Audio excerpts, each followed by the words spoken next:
মুক্তা আপু চিচিঙ্গা গাছের ফলন দেখে জানতে চেয়েছেন যে চিচিঙ্গা গাছ আমি কোন টবে লাগিয়েছি আর কয়টা গাছ আছে এখানে। তো দেখাবো আপু, অবশ্যই দেখাবো। আর আসসালামু আলাইকুম আমার প্রিয় আপু ভাইয়েরা, আশা করি আপনারা সবাই অনেক অনেক ভালো আছেন। আমি আলহামদুলিল্লাহ ভালো আছি।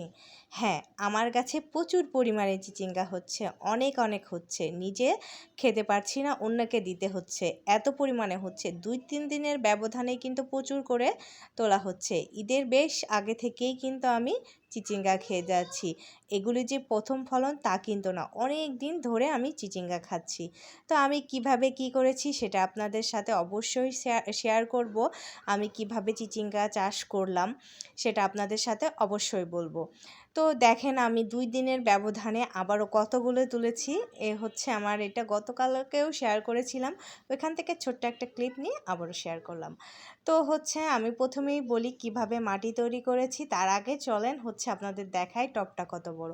আমার অধিকাংশ টবগুলি কিন্তু বড় সাইজের। এই যে দেখেন, হাফ ড্রাম। আর এখানে 3টা গাছ আছে, মাত্র 3টা গাছ। এতেই কিন্তু প্রচুর পরিমাণে ফলন দিচ্ছেন। এখন আর বলবেন আপনারা মাটি তৈরি কিভাবে করেছি।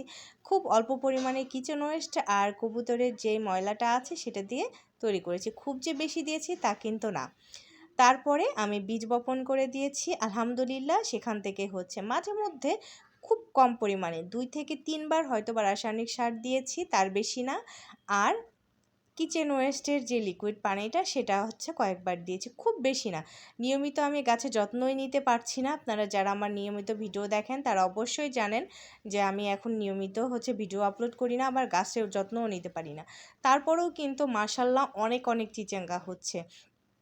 আর চিচিঙ্গার রোগবালাইয়ের কথা আপনাদের আগেই বলি, রোগবালাই তেমন না হয় না বললেই চলে। শুধু মাঝে মধ্যে মানে এর আগের বার যখন করেছিলাম তখন লিপ মাইনার হয়েছিল, এবার কিন্তু একটাও লিপ মাইনার নাই, কিংবা অন্য কোনো সমস্যা নাই। কোনো সমস্যা নাই চিচিঙ্গা গাছের, খুব সহজেই কিন্তু টবের ভিতরে চিচিঙ্গা চাষ করা যায়।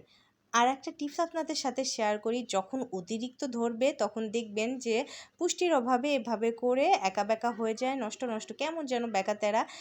বড় হলে দেখতে ভালো লাগবে না। এই জন্যে এই ধরনের যে বেঁকাতেরাগুলি আছে এগুলি কিন্তু ছিঁড়ে ফেলবেন, তাহলে দেখবেন অনেক ভালো হচ্ছে।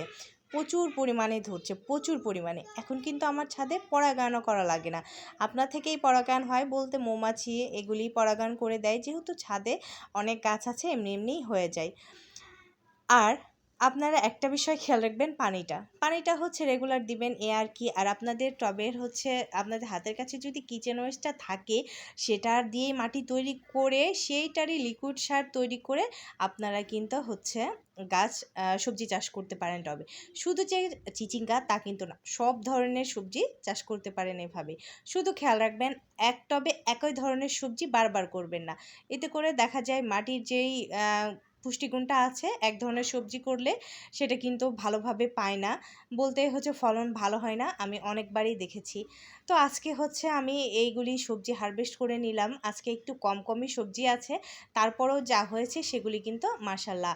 আর এদিকে একটা নিম গাছের চারা হয়েছি দেখি আপনার থেকেই মনে মনে অনেক খুঁজছিলাম, দামও জিজ্ঞাসা করেছি, দাম একটু বেশি বলাই ফ্রি করার জন্য অপেক্ষায় ছিলাম। ফ্রি বলতে আমার মাকে বলেছিলাম নিম ফলের বীজ সংগ্রহ করে রেখো, আমি এবার পরের বার নিয়ে আসবো। তো দেখি আল্লাহ আমাকে আপনার থেকেই দিয়ে দিয়েছে। তো যাই হোক, আপনারা যারা ছাদ বাগান করেন তারা অবশ্যই একটা ছাদে নিম গাছ রাখবেন, এতে করে রোগবালাই দমন করতে পারবেন খুব সহজেই।